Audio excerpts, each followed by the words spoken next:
Bristow by Frank Dickens, featuring Michael Williams as Bristow and Rodney Bewes as Jones, with Owen Brennan, Dora Bryan and Bernard Cribbins.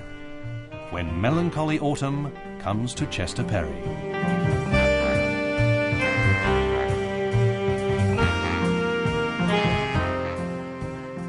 For a buying clerk, the Christmas bonus falls like manna from the heavens above, for it is said that huge sums of money are handed out. I say it is said that because, to the best of my knowledge, no one has ever received any of these large sums, for the simple reason that Sir Reginald Chester Perry, our beloved firm's founder, has always claimed at the last minute that the company has suddenly hit a bad patch and is therefore unable to cough up the readies. Imagine my feelings, therefore, when the other day I was standing at the bookstall on the platform at East Winchley, awaiting the 8:15 commuter special, when a voice from the past caught my attention. Mr. Bristow? It is Mr. Bristow, isn't it? Oh, yeah. You remember me? Richard Blob. We used to work together at F&D Holdings. Of course I do. Jerry Blob, no less. How is the old firm? Doing very nicely. It's not much fun, though, since you left to better yourself on that rainy morning 8 years ago. I suppose you realise a man of your qualities would have been chief buyer by now if you'd stayed on. Would you mind if I sat down? This bookstall is going round and round. Yeah, I always knew you'd make the top. Oh, yeah. Even then, you had that certain something. I remember the morning when you left to join the Chester Perry organisation. I turned to Freddie Finn and I said, Fred, there goes a man with a tremendous future ahead of him. A man who refuses to allow himself to get into a rut. And I can see I was right. You've made the Chester Perry Company what it is today. And sorted out a nice little number for yourself, too, judging by the look of you. Come on, Mr. Bristow. I'm no fool. It's only when you get to the top that you can afford to dress down like that. It always amazes me that you top people aren't affected by real life. What do you mean? Chester Perry making money hand over fist doesn't affect fat cats like you. Making money hand over fist, are we? That's nice to hear. Don't come the old innocent with me. You are putting on an act, pretending to be confused and out of your depth. I work side by side with the real Bristow, and I know the struggle you had to get out of the back streets, the children dressing in rags. I know the steel of you, because I was there. And frankly, I'm disappointed. Sitting up there in your ivory tower with the gold dust trickling through your fingers, you're not concerned about anything or anybody. You're above all that. Could you take my arm? The whole station's going round and round. Oh, here comes my train. The subordinate shuttle. Must go. See you again. With unseeing eyes, I watched him scuttle for the shuttle, while I tottered off for a restorative cup of tea. Good morning, sir. Why, it's Mr. Bristow of Chester Perry's. I am sorry, I don't... Of course you do. Molly Pushkin. I was your tea lady before Mrs. Purdy took over. Oh, of course. You were the one that left under a cloud of steam. Well, how nice to see you again. And again under another hypothetical cloud of steam in a railway station buffet. I don't see it as a railway station buffet. I see it as a rendezvous for bohemians and artists. That doesn't surprise me. You always were on the artistic side. Your descriptions of the tea and cakes were so much better than the goodies actually dished out. I'd like something strong, please. You'd like the Bill Sykes as opposed to the Nancy, would you? One Sykes coming up. Holy mackerel. Get that down, you. Oh, you look as if you've had a win on the lottery. Your temple's twitching and there's a wee vein high up on the side of your head that's throbbing fit to burst. Yes, quite. I have, as a matter of fact, just bumped into an old acquaintance who acquainted me with some wonderful news. So, it's a celebration. That calls for an instant top-up. Hold still. Oh, sorry about that. It was only your knee, wasn't it? It'll be all right when the swelling goes down. Yes, I'm sure it will. Oh, and I believe, the sheer unadulterated strength of the liquid has done wonders for my condition. How's the vein? It's okay. Turn your head round. Yes, that's better. Back to normal. Oh, good. Well, I must away. There's work to be done and rumours to start up. Oh, before you go, there's something I want you to listen to.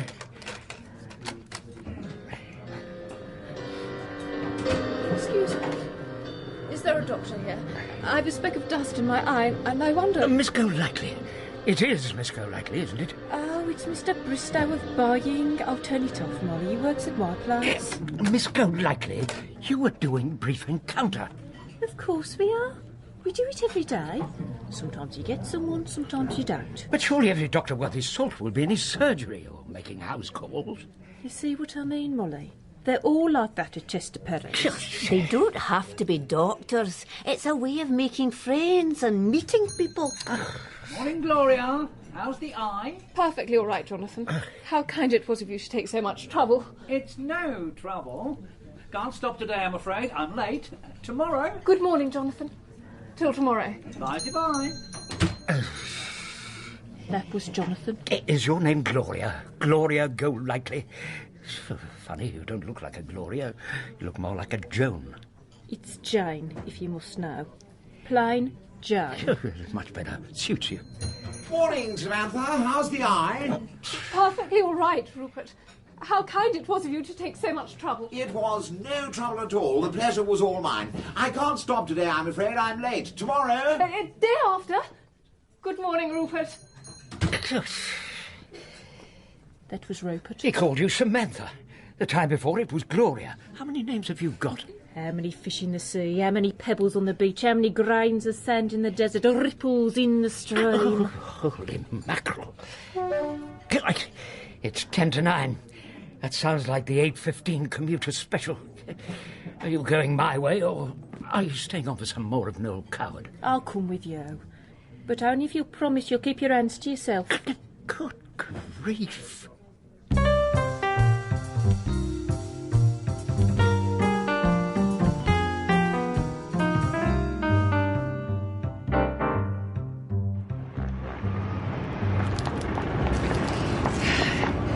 There it is, Miss Golightly. Chester Perry building. Hanging over our heads like the sword of Damocles. And we're spot on time. In you go. After you, Mr. Bristow. No, after you, Miss Golightly. Age before beauty. Showers before flowers. Dirt before the broom. All rag before the mechanic. Cart before the horse. Swine before pearls. Muck before the shovel. Morning, Jones. You are late. It's not my fault. Miss Golightly has an excellent vocabulary. I think it's break out the champagne time. Why? I met a man on the station this morning who works at F&D Holdings, where I worked before I came here. He confirmed what we already knew, that this year Chester Perry has been making money hand over fist. Why do you find that exciting? We know. We've been monitoring it all the year. I'm excited because I've heard it from an outside source. It makes it believable. Oh, Christmas bonus. Yippee! Yeah, money, money, money. Oh, don't get too excited. Wait till the cash is in your hand. Jones, your reaction to my news is sadly lacking in enthusiasm. What is wrong with you? I was staring into my mirror this morning, and what did I see? Piggy little eyes, a bulbous nose, loose lips, a sagging jaw, assembled in a face wrinkled like a prune. I was so upset, I tore the mirror off the wall and dashed it to the ground. On top of being ugly, I'm lumbered with 7 years' bad luck. You know, Jones, another of your many, many, many problems is your belief in superstition. Forget the mirror. Think of the Christmas bonus. Money, money, money. Hey! Why hasn't Fudge picked up the exuberance pervading this room and emerged screaming and shouting from his office? Oh, because he's not in today. Not in today? Oh, wow! What's that Latin word that monks shout when they free themselves from those punishment-shirt things? Jubilate! Jubilate! Dear me. Fudge not in and the Christmas bonus looming up. Double jubilate! Oh, money, money, money. Freedom, freedom, freedom. What's going on? Why all the singing and dancing? Steel yourself for some good news. I'm steeled. Call that steeled? You don't look steel to me. How's this? Girl is steeled. Fudge is not in today. Wow. Yippee! And we are assured of a Christmas bonus. Oh, money, money, money. Are you sure about that? I heard it from outside. Heard it from outside? Then it must be true. You know what I'm going to do? Buy a place for my mother. A room with a view. I'll believe it when I see the cash in my hand. You know, Jones, one of your many, many, many shortcomings is your ability to spread gloom and despondency whenever you open your mouth. It's true, Mr. Jones. You are a bit of a misery, Guts. The lad is right, Jones, and it may well be the reason for that lined and haggard face of yours. Why don't you shut up? I don't have to sit here and be insulted, not with Fudge out of the office. Oh, what's up with him? He broke a mirror this morning. How? By looking in it? Yeah, don't laugh. Don't mock the afflicted. Well, boy, I shall have a nice, relaxing day. I shall sit here with my feet up and debate what I shall do with my wealth. What will you do? Oh, a trip abroad, I think. I want to walk down the back streets of Naples, where the children are covered in rags, and to think deeply about life, and where the steel in me went. You are too young to have known hard times, of course. And you have, I suppose. I have suffered, yes. The word itself is an old friend. I was once apprenticed to a Victorian chimney sweep, a man unshaven and of ill repute, who thought nothing of making me work on the tall chimneys of the many cotton mills in the north. One day, after a series of violent snowstorms that swept the country, nothing so important since the 1833 Act of Emancipation. I see. So you're saying that it was through you the abolition of the chimney sweep boys came to be passed? You could say it was my small contribution to history. Excuse me. Buying department? A representative from Connolly and Carstairs in reception to see Mr. Fudge. I'm afraid he's out of luck. Mr. Fudge is not in today. Someone else? Well, there's no one... Wait a minute. Yes, there is. I'll come down myself. Yeah, it shouldn't be difficult for a man who's already made a small contribution to history. As I was strolling down to reception, I became aware of how quickly news travels in the Chester Perry building. Morning, Mr. Bristow. I suppose you've heard the news. What news? A girl in our office was talking to a girl in the office across the road who met a man who told her he knew someone that said we were going to get a huge Christmas bonus this year. I see. And what do you intend to buy with it? A new dress for the firm's annual dinner and dance. What's wrong with the one you're wearing now? Oh, don't be silly. I can't wear this old thing. I want to be the belle of the ball. Stranger things have been known to happen. They all laughed at Christopher Columbus. Hello. What's going on? Mr. Bristow, I'm surprised at you. Clandestine meetings in the corridor, eh? This place is turning into a regular den of iniquity. I'm not butting in or anything. Postboy, how many times must I tell you to behave like a human being? You've embarrassed Miss Sunman no end. She's got the colour of a sun-ripened tomato. I bet I know what you're talking about. The Christmas bonus. Oh, looks like it'll be a biggie. About time, too. I'm going to Las Vegas to play the tables. Postboys do not fly after gambling casinos. Postboys keep a low profile. That being said, however, the fact that your uncle is Sir Reginald Chester Perry, the firm's founder, multimillionaire and business tycoon, does give you a bit more clout than the run-of-the-mill postboy. Mr. Bristow, you promised me you won't go around telling people. Postboy, I'm aware of the fact that you don't want to use your family name to get on in the firm, and I applaud your thinking. If I were the nephew of the firm's founder, I would do exactly the same. Just because you happen to be born blindingly and stupefyingly lucky. Are you really Sir Reginald's nephew? Yes, I am. Mr. Bristow is right. A low profile is better for your image. Fancy you being Sir Reginald.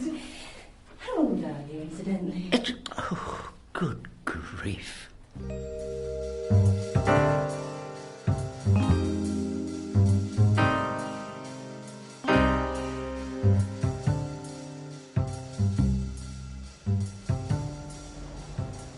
Know that. He doesn't seem to be affected. Oh, but perhaps he's too young to realise the importance of being related to our beloved firm's founder. How old is he? I believe there's someone to see me. Now, hold on a second. You are? Bristow of Buying. Ah, you're the chap that's sorting out our Christmas bonus. Well, I'm not exactly sorting it out. I just happened to meet a man on the station. I'm standing in for Mr. Fudge this morning. I've got to see a rep. Gentleman from Connolly and Carstairs waiting in the interview room over there. Thank you. Best of luck, sir. Yeah? I'm going to buy a conservatory for the garden. Oh, that's the way to do it. Money, money, money. How old is he? Good morning. Good morning, Mr. Brewster, is it? Bristow, Bristow, B for busy, busy, busy, R for rush, rush, rush. Enough said, sir. My name is Dan. Dan Quartley. Q for quickly, U for useful. We are not buying anything today. But Mr. Bristol... Bristow, O, Bristow, rhymes with no. We don't want anything today, thank you, and goodbye. But if you'll give me a minute... I don't have a minute. Busy, busy, busy, remember? I've come to ask whether you wish to renew your contract with us. Contract? It's a contract that we've had with your company for years. A mere formality, really. I think we'd better leave it until Mr. Fudge is available. It's no trouble. Have we met before? I was thinking the same thing myself. It's the way you said it's no trouble. I've heard it before. Anyway, you were saying? We were wondering whether you would like not only to renew it, but increase it. Increase it? Yeah, buy more, you mean? That would be a way of putting it. Is your name Jonathan? No, it's Dan. But you do call yourself Jonathan sometimes. Why do you ask? You know a friend of mine, Gloria. She's a friend of yours? A close friend? Why do you ask? Let me put it another way. Have you removed a certain something from a certain something? Let me think. The first certain something could be that, and the second something could be that. No. No, you say? So it means you are not that.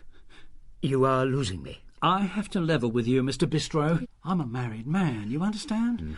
If my wife got to hear anything about this, there'd be hell to pay. I don't really know Gloria well. I've taken her out a few times. You've taken her out a few times? Well, half a dozen at most, but that's as far as it's gone. I only want to bring some excitement into the girl's life. I want to make her happy. Well, that's good.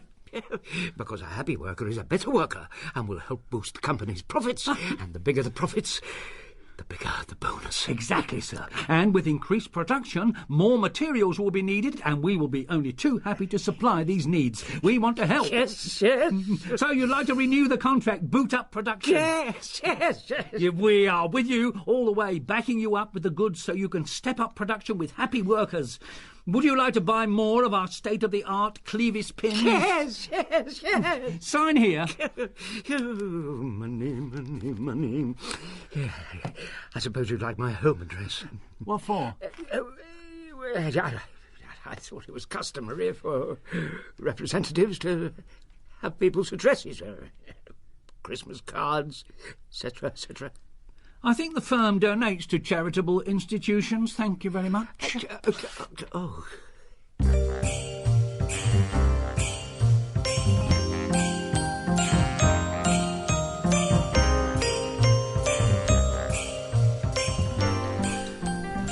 Here he comes. You must have smelt the pot, Mr. Bristow.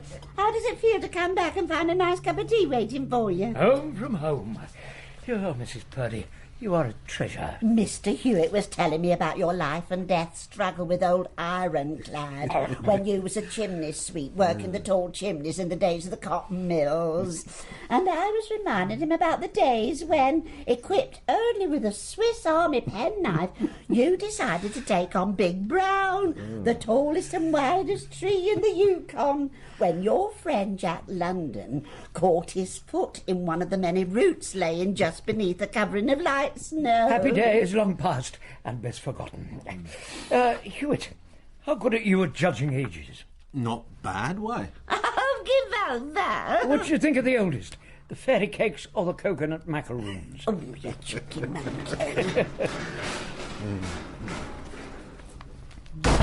You're being a trifle hard on her. The test of a real tea lady is that she must not only know how to take punishment, but to go on dishing it out. What do you think of Miss Golightly? Why do you ask? Oh, no special reason. Someone's told you, haven't they? Tell me what? I've been taking her out. You've been taking her out? Only half a dozen times. Holy mackerel. This girl's private life is like that of Zanzi LaRue, the international playgirl and socialite. I was at the Oasis swimming pool in the High Street one evening during the summer, and Miss Golightly emerged from the water in a white bikini with a hunting knife strapped to her thigh. Dr. No, as I live and breathe. Well, funny you should say that. The theme music from a James Bond film was coming from someone's transistor. Oh, the girl is brilliant. Excuse me. The buying department. A representative from Billinggate and Botherington in reception to see Mr. Fudge. I'm afraid he's out of luck. Dear, oh dear. I'll come down if it's that important. No rest for the wicked, lad. You won't tell anyone about... Oh, don't worry, lad. Your secret is safe with me. Money, money, money. Oh, careful, Mr. Bristow. Sorry, Mrs. Purdy. I was miles away. Thinking about your bonus, I suppose. That's all everyone seems to be talking about at the moment. Do tea ladies come in for a bonus? Good Lord, no. We have to make do on the goodness of the people we serve. People like your good self. It's called the Staff Christmas Box. I don't think you know about it. I've never seen your name down. Perhaps you'd like me to remind you when we're nearer the day. Yeah, quite. Do that. I'd love to stop and talk, but there's someone waiting for me downstairs.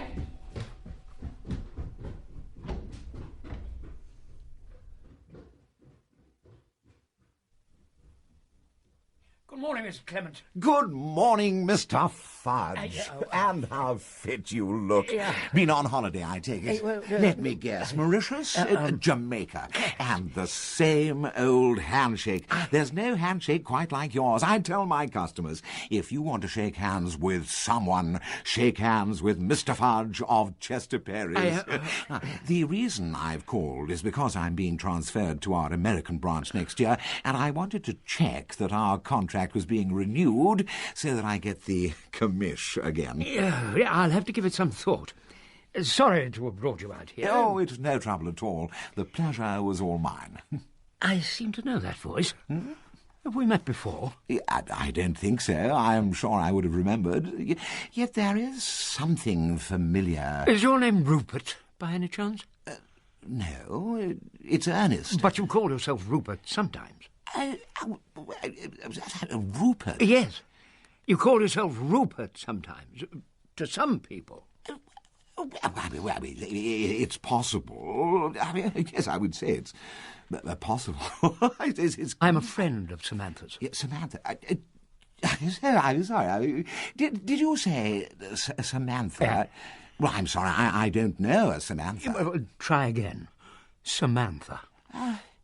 It seems to ring a bell. Samantha. Samantha Golightly. Samantha Golightly? That's the one. You might know her from the canteen on the station. When you say you are a friend, are you a close friend? Let's put it this way. I haven't removed a certain something from a certain something. The first certain something could be that, and the other certain something could be that. You haven't? No. Oh, Mr. Fudge, let me tell you immediately. I have taken the lady out a number of times, but my feelings towards her are those of a father, as I am sure are those of your good self. I only took her out to bring some excitement into her life, to make her happy. The way I see it, Mr. Fudge, is that if a girl is happy in her life, it shows in her work. Yeah, absolutely. And that is why, whenever I see reports of Chester Perry's latest sales figures, I feel our state-of-the-art locking washers are helping, only in a small way, but nevertheless helping your firm on to bigger and better things. Yes, our figures are rather good. And we are looking forward to the Christmas bonus. And we would like to continue this help. If you renew the contract, we can improve on them. Mr. Fudge, I would urge... Yeah, I'm not Mr. Fudge. My name is Bristow. Oh. I had a feeling you were not Mr. Fudge.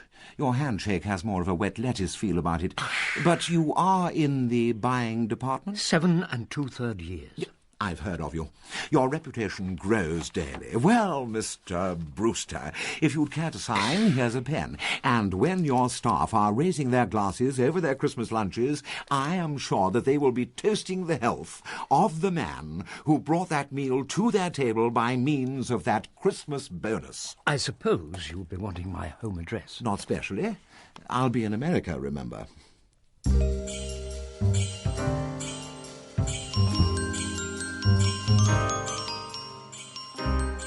The next few weeks passed in a warm glow, with everyone making plans all involving the Christmas bonus.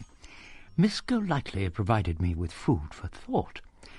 Which one of the many men at her disposal would she settle on to spend some time with? The answers were not long in coming. What are you going... Oh, I wish you'd come in quietly. You've triggered off all my ballpoints. Have you seen the notice board? Break it to me gently. How much are we getting? Nothing. Nothing? Sir Reginald and the management regret that there's to be no Christmas bonus this year. That's impossible. We've been making it hand over fist. Up to a few weeks ago. Then apparently we signed a couple of large contracts, which absorbed all monies put aside for staff bonuses. A couple of large contracts a few weeks ago. They always come up with some excuse or other. I don't suppose you've seen Miss Golightly lately? As a matter of fact, I have. I saw her waiting outside on the pavement when I came in. Oh, I didn't see her. You might not have recognised her. She was wearing a blonde wig. I hurried to the window. I recognised her at once. There she was at the end of the road, in a white dress, standing over a grating, laughing and trying to hold her skirt down.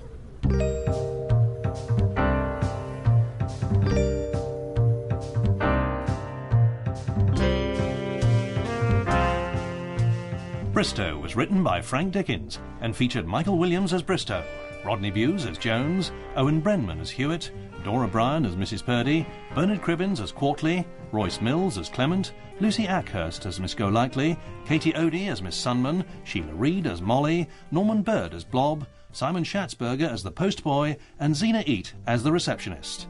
The music was composed and performed by John Whitehall. The sound recording was by Graham Harper. The director, Neil Cargill.